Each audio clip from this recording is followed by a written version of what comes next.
আসসালামু আলাইকুম, ঈদ মুবারক। ঘড়ির কাঁটায় এখন বাংলাদেশ সময় আনুমানিক রাত 2টার কাছাকাছি। মাত্র কিছুক্ষণ আগে আন্তর্জাতিক গণমাধ্যমগুলোতে এই সুখবর উড়ে এলো।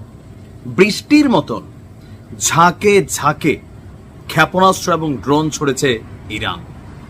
তবে বরাবরের মতন 5টা সিকিউরিটি ধাপ পার করে আসতে আসতে ইরান 100টা ছড়লে 10 থেকে 20টা হয়তো এদের জমিনে পড়ে। বাট যখন উড়ায় দেখতে ভাল লাগে যে একের পর এক যাচ্ছে। আর সবচেয়ে মজা লাগে একটা আওয়াজ, কু, বুঝতেই পারছেন। আমারটা অনেকটা মানে অ্যাম্বুলেন্সের মতো হয়ে গেছে নাকি? আওয়াজটা হচ্ছে অরিজিনালি এরকম, কু। আমার আওয়াজ খুব বেশি ভালো হয় না, বাট বিপদ সংকেত মানে সাইরেনের আওয়াজ। পুরো ইসরায়েল জুড়ে এই মুহূর্তে বিভিন্ন জায়গায় একযোগে বেজে উঠেছে শত শত সাইরেন, কারণ নিশ্চিত না কোথায় গিয়ে ইরানের এই মেশিন আঘাত করে। তবে আমরা যখন ভিডিওটি রেকর্ড করছি তখন আপনার ইসরায়েলের সামরিক বাহিনীর পক্ষ থেকে যে বিবৃতি আসছে যে ইরান থেকে ঝাঁকে ঝাঁকে ক্ষেপণাস্ত্র ছোড়া হয়েছে আপনার ইসরায়েলের দিকে। বিশেষ করে টার্গেট হচ্ছে ইসরায়েলের উত্তরাঞ্চল। ইসরায়েলি সামরিক বাহিনীর বিবৃতিতে বলা হয়েছে, ক্ষেপণাস্ত্র ছোড়ার পর ইসরায়েলের উত্তরাঞ্চলের বহু এলাকায় বাড়তি সতর্কতা জারি করা হয়েছে। জনগণকে নিরাপদ আশ্রয়ে সরে যাবারও নির্দেশনা দেওয়া হয়েছে।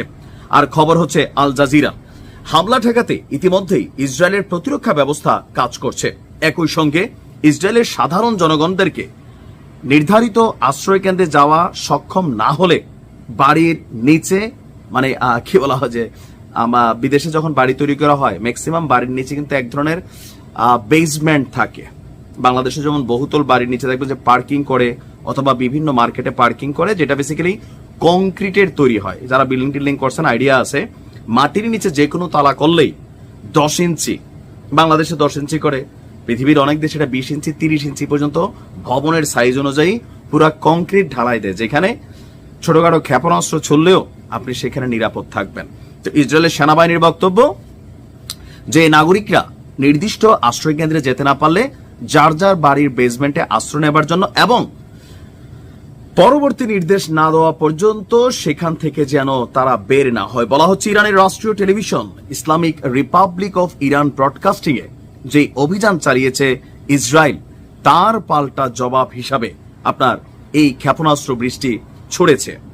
অপরদিকে ইরানের সশস্ত্র বাহিনী এই অভিযান চালানোর পরে 2টা বার্তা দিয়েছে ইসরায়েলিদের উদ্দেশ্য করে। গতকালকে থেকে কিন্তু আমরা এই দৃশ্যপট দেখছি। নিজেদের নিরাপত্তার কথা মাথায় রেখে ইসরায়েলি